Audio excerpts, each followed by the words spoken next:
Well, here's a major shocker for you guys. I finally watched the first season of Love and Marriage DC, and I have to admit, I was pleasantly surprised. I see why I've been getting DMs asking me to please review season three. So I've decided that I'm probably going to review season three. Now, before you get all excited, I don't know what that's going to look like because in watching season one, I took what I would think would be some quick notes, but not how I would normally do it. Just kind of an overall consensus about how I feel about the show. And I'm going to go ahead and watch season two so I can make sure that by the time season three comes, I know who these people are that I'm talking about, and I could really give my honest opinion based on what I've seen from the beginning of season one to what we're going to now see on season three. My first question is, why has it taken so long? And I don't know if it's something that you all know the answer to, put it down below. Why has it taken so long for season three to come out? Because it seems like Love and Marriage Huntsville comes out before we can even blink. I don't even know what season or episode they're on at this point, but here we are with this first season that I actually thoroughly enjoyed of DC. Now, what I'm going to say about the characters, because I'm just going to go character by character for what I noticed. First thing is that I do not like Monique on this show.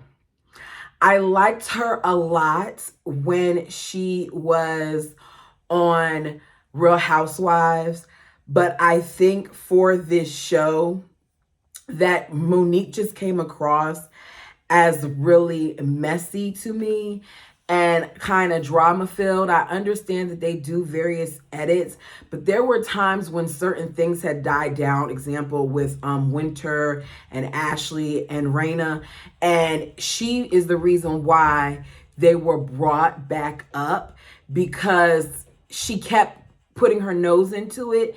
And even though Winter is messy too, I just felt like some things could have been avoided if Monique would have just shut up. As far as her and Chris go, it's so obvious based on how they were on this season versus what I saw of them on The Real Housewives that Monique had one foot out of the door.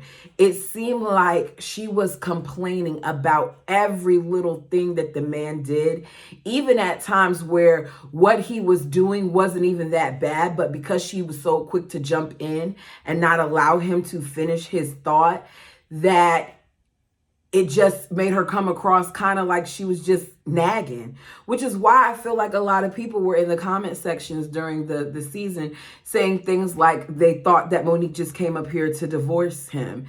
And we know now that they are divorced, or I think they're divorced.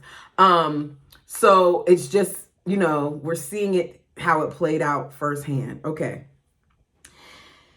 Jamie. Jamie is full of crap. And so is his wife.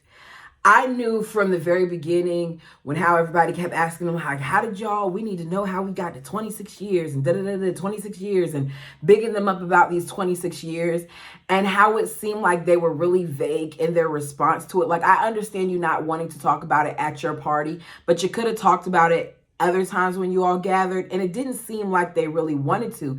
And a lot of that is because Jamie doesn't even want her to talk about the issues that they had. And he uses the excuse that it triggers him, but it doesn't trigger him. What it does is it pisses him off. And if you didn't do anything wrong in that time period, why is it that it still continues to piss you off so much? That your wife supposedly was being inappropriate with some male, giving them attention or whatever in the DMs, and you're this triggered by it, even though she feels like you were cheating on her and she doesn't have proof. So as a result, she still has questions that I don't think Jamie's ever answered. And I do believe that the man cheated on her. He doesn't acknowledge the fact that certain things bother her. He's more worried about the way it looks. Even on the reunion special, when he got mad after when they went to cut to break, he was like, why do you keep making me look bad on TV? Why do you keep saying things to make me look bad? Much like what we see with Martell. I think that Carlos has a way of picking out these men who are problematic. Now, Chris didn't seem to be as problematic, but Chris was one of those people who seems to be very surface level, especially based on what his wife was complaining about, and him acknowledging it as well, that it's like no one's perfect. Everybody lacks to a certain extent, but Carlos just be picking out these worst guys, because Quick seems okay, but Quick is one of those people that, because he's always on DJ mode, I wonder if we really know who he is. And it may evolve in the other seasons, but for season 1, I see that he has a lot of layers to him. I see that there's a lot of depth to him, but I still don't quite trust him. Okay, back to Jamie. So Jamie seems to get very defensive and he overreacts about everything. He's one of those people that I feel like his children walked on eggshells about, because even though he's trying to act here like he's just passionate about certain things, I think that he is abusive. Even if he doesn't put their hands on them, he's abusive. The girl was going back and forth about this whole Winter situation, your wife, and your answer is to try to grab her by her face and turn her. Yeah, he's saying that it wasn't him being aggressive. It was just trying him to get her attention. There were other ways he could have gotten her attention. You could have gave her a kiss on the face. You could have caressed her arm. You could have did something other than grabbing her face. I think that he felt comfortable doing it because that's what he does. That is aggressive. Don't grab my face. If we're arguing, if I'm passionate, whatever, do not grab my face in order to get my attention. She didn't catch him cheating, but she's clearly in denial. I already said that. I did not like the fact that he is trying to force his dreams on his kids. And even Quick kind of picked it up and was like, okay, he's saying that his son wants to DJ, but him being passionate about music and him wanting to DJ are two different things. And even though Raina's saying that their son didn't tell them originally that he wanted to do the Apple thing, she said herself that she doesn't understand why he's pushing the music thing so much, because he's not even about music like that. That was something that he did when he was younger. So does he really know his son? I also don't like the fact that we're sitting here and we're acting like this young man who is little Jamie and his father not speaking to each other in over 5 months, and then him coming onto the show. Now, all of a sudden, we're going to try to facilitate certain discussions that we haven't tried to facilitate for 5 months. I didn't like that. Back to Jason telling his mom, I don't want to DJ because it's what dad wants me to do. There are reasons why I feel like Jason kind of has been left behind, because he hasn't learned a lot of skills that help encourage his independence. And I understand he has a visual disability. He has visual impairment that he cannot see. But there are certain things that they could have been trying to teach him earlier on that would not have caused him to, at 21, be so reliant upon them. I've seen it. I've witnessed it. I've encountered children who have visual disabilities, who read Braille and things of that nature. And I'm amazed at the things that they can do, seeing them in the kitchen cooking, seeing how when they pour their own water glass, that they put their finger inside the water, inside the glass, so they can feel once the water has reached to the point where they're supposed to be. Like, there's certain adaptations that can be made. I've seen Braille be put on the outside of a product so they know that's water or that's orange juice. There are things that could have been done to, and I'm not criticizing the parents. I just think that it's like what Raina's oldest daughter said, where they kind of babied him in certain aspects and didn't allow him to be as independent as he wanted to. We saw how, the son, Jason said, look, Mom, I don't want to do what Dad wants me to do. He wants me to go to the DJ Quick school and stuff, but I want to go to actual school. And his mom was like, okay, you tell him. And he's like, no, I don't want to tell him. I want you to tell him. And basically, he tells him with his mom's assistance while they're all sitting down for dinner. And his first reaction is to immediately go against what his son is telling him, because that's not what he wants to hear. The oldest daughter, who's 30, said how she admires her younger brother for speaking up for himself and saying that this isn't what I want to do, because she even says, like, look, I admire him because here he is at 21 saying, Mom and Dad, that's not what I want to do. That's what y'all want me to do. Where here I am at 30 and I went down a path that I necessarily don't know if it's what I wanted, because this is what I knew that you all wanted from me. And I think that it just shows how much these parents who we heard try to be perfect really, really push their own narratives onto their children. And it's just not fair. The middle child that they call Little Jamie, I think at this point they need to stop calling him Little Jamie. We know that he's named after his father, but he's not a little boy anymore. He's in his 20s and he needs to start moving like he's in his 20s, okay? One of the things that Raina complained about was their sex life and things of that nature, and how she kind of wanted to see a sex therapist, and he got upset with her saying that she wanted to do that. And it just goes back to him worrying about the image.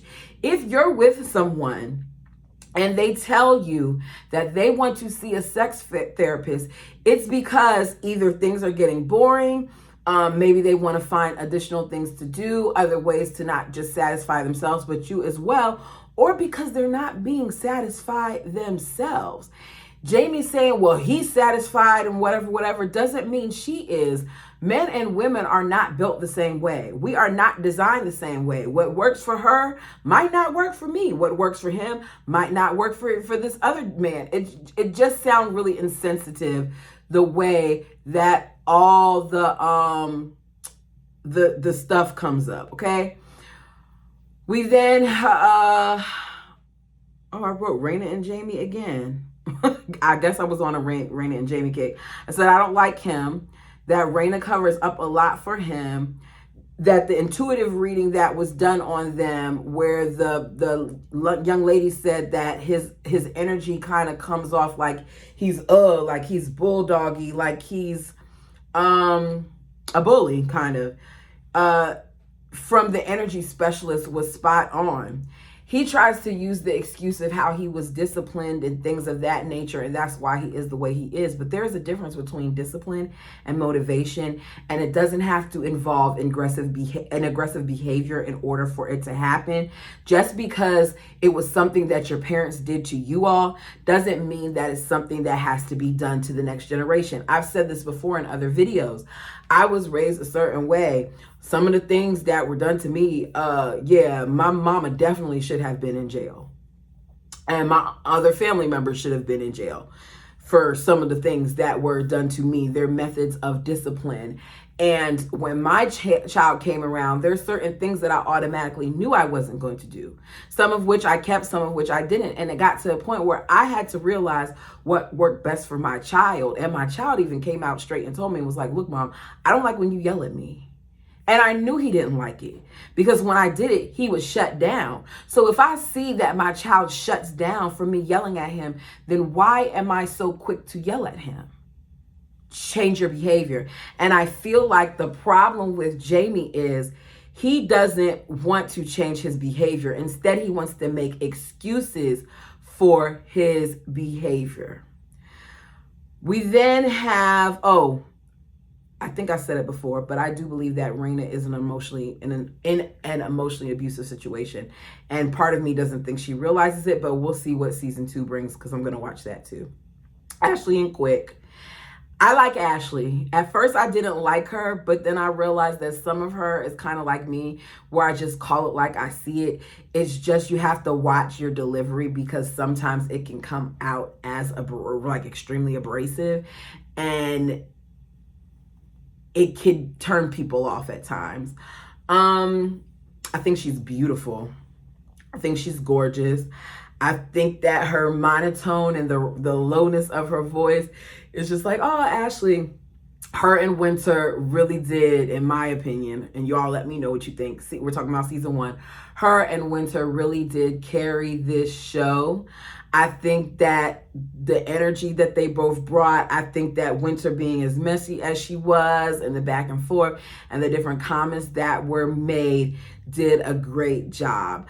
I think that Quick is constantly putting on a show, to the point where the only times where I found myself really liking him were there's moments where he accidentally was vulnerable. So when he told the story to the oh, I can't remember her name. The woman who, the energy lady, I'm sorry, I can't remember what she's called. But when he told his story about, you know, him finding out at 9 that his mom had cancer and his dad telling him at the funeral to suck it up and be brave and all these other things, I appreciated him telling that, because a lot of times we are taught that being strong is holding it in, when really, to me, being strong is going into that emotion, tapping into it, allowing yourself to feel whatever it is that you feel, and to keep going despite how sad or hurt or sorrowful you may be in that moment. I think that if Quick continues to show more of that I will like him more. I also did like that he did call Jamie out on some things that he saw Jamie doing that he didn't agree with, like the whole thing with